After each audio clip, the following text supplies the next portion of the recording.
যোৰহাটত চুতীয়া জাতি সন্মিলনৰ 100 ঘণ্টীয়া অনশন। চুতীয়া জাতিক জনজাতি প্ৰদান কৰা, ভৈয়াম জনজাতি মৰ্যাদা প্ৰদান কৰা, উপগ্ৰহীয় স্বায়ত্তশাসিত পৰিষদ প্ৰদান কৰা আদিৰ দাবীৰে 100 ঘণ্টীয়া অনশন কাৰ্যসূচী ৰূপায়িত কৰে।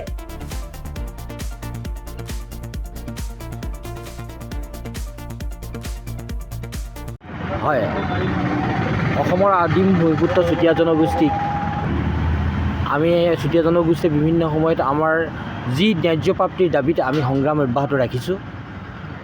যোৱা 5 তাৰিখৰ পৰা 13 তাৰিখলৈকে 13 মাৰ্চলৈকে আমাৰ এক সংগ্ৰামী আমাৰ কাৰ্যসূচী আছিল।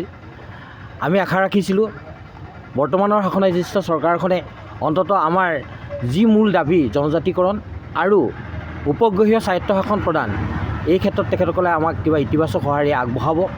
কিন্তু বাস্তৱ ক্ষেত্ৰত তেওঁলোকে কোনো ধৰণৰ আমাৰ দাবীৰ প্ৰতি কোনো ধৰণৰ ইতিবাচক সঁহাৰি তেওঁলোকে আগনবঢ়ালে। সেইকাৰণে আমাৰ দ্বিতীয় লানি কাৰ্যসূচী আজি 22 তাৰিখৰ পৰা 25 তাৰিখলৈকে এই 100 ঘণ্টীয়া আমি অন্বেষণ কাৰ্যসূচী ৰূপায়ণ কৰিবৰ কাৰণে আগবাঢ়িছোঁ।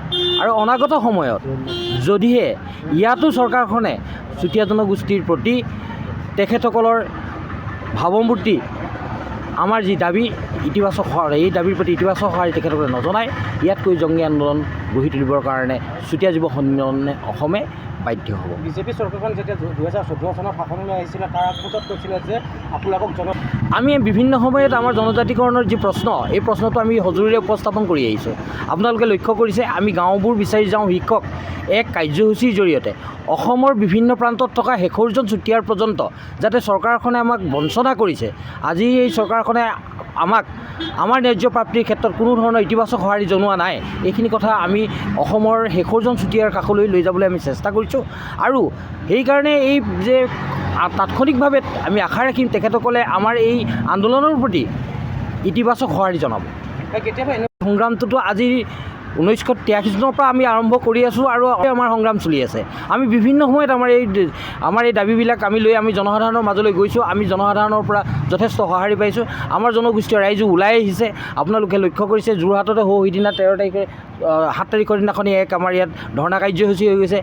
ৰাইজসকল স্বতঃস্ফূৰ্তভাৱে ওলাই আহিছে।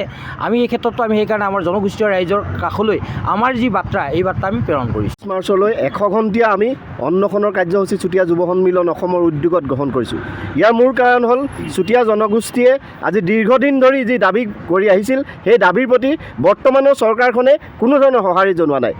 2014 চনত তেওঁলোকে আমাক প্ৰতিশ্ৰুতি দিছিল, 2019 চনত দিলে, 21 চনত পুনৰ আমাক দিলে, এই 24 চনতো তেওঁলোকে আমাক কৈছে যে জনজাতিকৰণৰ ক্ষেত্ৰত তেওঁলোকে ব্যৱস্থা গ্ৰহণ কৰিব। কিন্তু আমি ভাবিছোঁ যে এই চৰকাৰখনে অকল বঞ্চনাৰ বাদে আৰু আন একো কৰা নাই। গতিকে আমি ইয়াৰ যোগেদি চৰকাৰক দাবী জনাব বিচাৰিছে চুতীয়া জনগোষ্ঠীক জনজাতিকৰণৰ ক্ষেত্ৰত তেওঁলোকে তৎকালেই ব্যৱস্থা গ্ৰহণ কৰক, আমাক স্বায়ত্তশাসন প্ৰদান কৰক। কাৰণ বড়োমূলীয় প্ৰতিটো জনগোষ্ঠীয়ে ইতিমধ্যে জনজাতি মৰ্যাদা পাই গৈছে। ইয়াৰ ভিতৰত আমি মৰাণ, মটক, চুতীয়া এই 3টা জনগোষ্ঠীহে থাকি গৈছোঁ। গতিকে আমি চৰকাৰখনক আমি দাবী জনাইছোঁ যে তৎকালেই আমাৰ এই বহুমূলীয় যি আদিম ভূমিপুত্ৰ চুতীয়া জনগোষ্ঠীক জনজাতি মৰ্যাদা প্ৰদান কৰক। নহ'লে কিন্তু তেওঁলোকৰ বিৰুদ্ধে আমি ৰাজনৈতিকভাৱে সিদ্ধান্ত ল'বৰ কাৰণে ইতিমধ্যে চুতীয়া যুৱ সন্মিলন অসমে মন বান্ধিছোঁ। আৰু এই 100 ঘণ্টীয়া অনশনৰ পিছতো যদি তেওঁলোকে আমাক জনজাতি মৰ্যাদা দিয়াৰ ক্ষেত্ৰত কোনো ব্যৱস্থা গ্ৰহণ নকৰে, আমি আমাৰ অন্বেষণ কাৰ্যসূচী গ্ৰহণ কৰিবলৈ ইতিমধ্যে আমি সিদ্ধান্ত গ্ৰহণ কৰিছোঁ। যোৰহাটৰ পৰা বিকি নিয়োগৰ প্ৰতিবেদনত প্ৰাতঃ টাইম ডিজিটেল।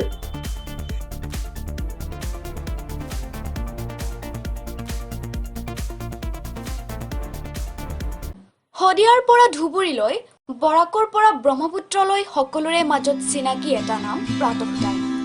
থলুৱা ভাষা, কৃষ্টি আৰু সত্য বাতৰিৰ আধাৰত প্ৰতিষ্ঠিত খবৰ প্ৰাতঃ টাইমৰ প্ৰতিটো বা বাতৰি পুংখানুপুংখভাৱে চাবলৈ Facebook, YouTube, website, Twitter, Instagram আৰু ব্লগাৰ পেজত লাইক আৰু ফ'ল' কৰক।